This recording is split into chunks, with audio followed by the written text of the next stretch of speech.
Berdasarkan data Dinas Pemberdayaan Perempuan dan Perlindungan Anak, PPPA, Provinsi Lampung, 137 kasus kekerasan pada perempuan dan anak terjadi sepanjang Januari hingga April 2022. Kepala Dinas PPPA Provinsi Lampung, Fitrianita Damhuri, mengatakan Januari merupakan jumlah kasus dan korban terbanyak. Kasus kekerasan sebanyak 45 dengan korban sebanyak 55 orang. Selanjutnya untuk Februari terjadi 32 kasus, dengan korban sebanyak 33 orang, Maret 28 kasus kekerasan dengan korban sebanyak 40 orang dan April 32 kasus dengan korban sebanyak 37 orang. Dari total kekerasan sebanyak 137 kasus, dibagi dalam 6 kategori, yaitu kasus rumah tangga, tempat kerja, sekolah, fasilitas umum, lembaga pendidikan kilat, dan kasus lainnya.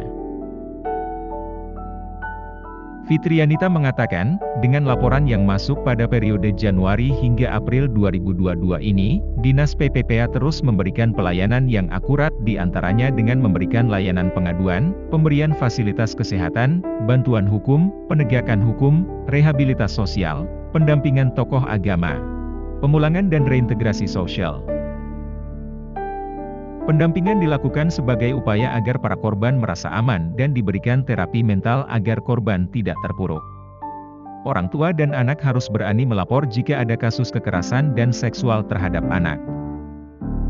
Jika ada kasus, hilangkan rasa malu, jangan takut lapor karena hal ini harus ditangani dengan hal yang serius.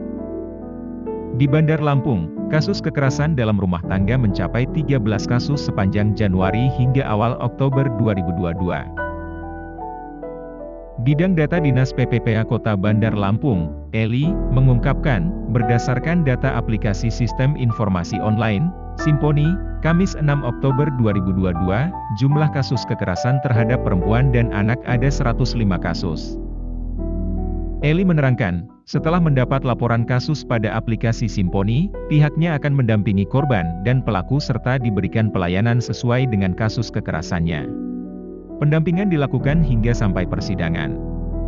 Ketua Komnas Perlindungan Anak Kota Bandar Lampung, Ahmad Apriliandi Pasha mengungkapkan, pemicu kasus KDRT pada anak adalah orang tua. Seperti perceraian orang tua, faktor ekonomi, lalu juga kasus yang dipukuli karena tersandung hukuman pidana menggunakan narkoba. Berdasarkan informasi dari Komnas Perlindungan Anak yang diterima Kupas TV Lampung, dari tahun ke tahun KDRT pada anak mengalami peningkatan. Tahun 2020 ada 2 kasus dan di 2021 terdapat 3 kasus, sedangkan tahun 2022 sudah 8 kasus. Untuk penanganannya sendiri, Komnas Perlindungan Anak berkoordinasi dengan Dinas PPPA Kota Bandar Lampung.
Dari Bandar Lampung, Tim Liputan Kupas TV, melaporkan.